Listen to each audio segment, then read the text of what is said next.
And we're back. So, um, here we are in the South, like I was talking about.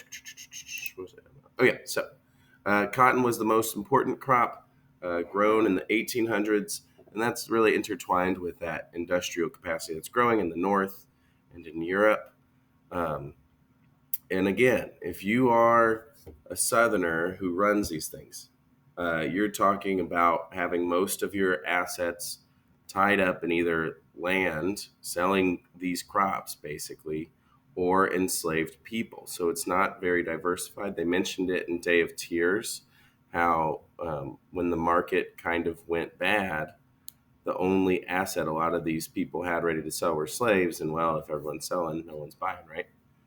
Um, the South has, on the eve of the Civil War in 1860, about 9 million people. Okay, 4 million are enslaved.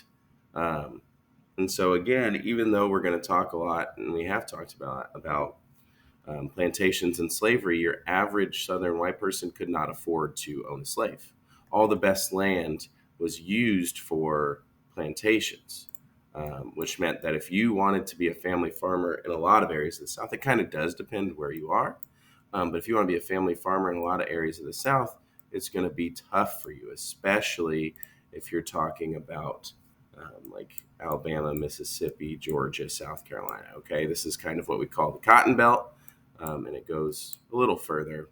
But this is where growing cotton is super profitable. You're going to get massive plantations where one family or one person will own, dozens or hundreds of other people.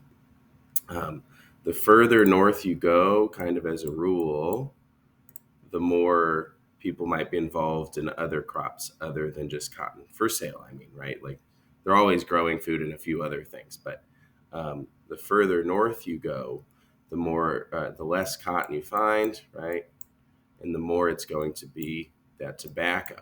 So one of the reasons, or one of the things I got asked, well, why did these border states, right here, why would they stay in America? And it's going to be a little different for each one.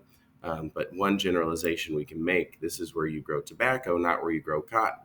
And most of the plantations in these areas are going to be a lot smaller, or you might even have enslaved people on farms where you might have 5 or fewer slaves. You're not having the massive plantations with hundreds of enslaved people in a lot of these areas. That does still exist. It's just not as common.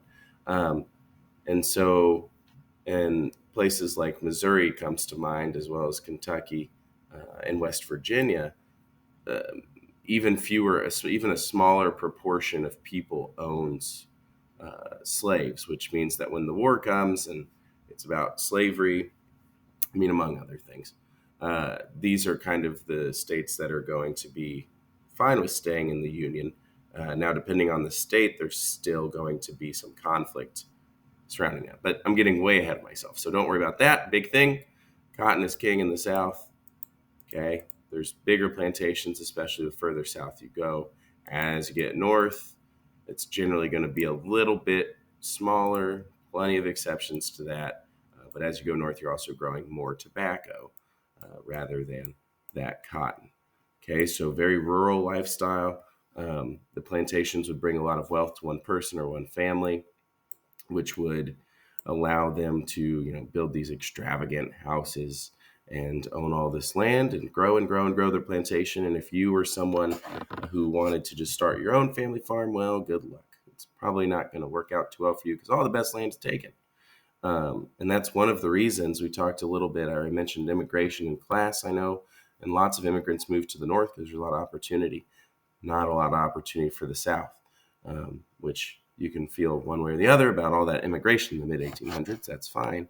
But when we get to the Civil War, there's 22 million Northerners and there's 9 million Southerners. So many of them are enslaved. You aren't going to give them weapons. So it definitely has an effect.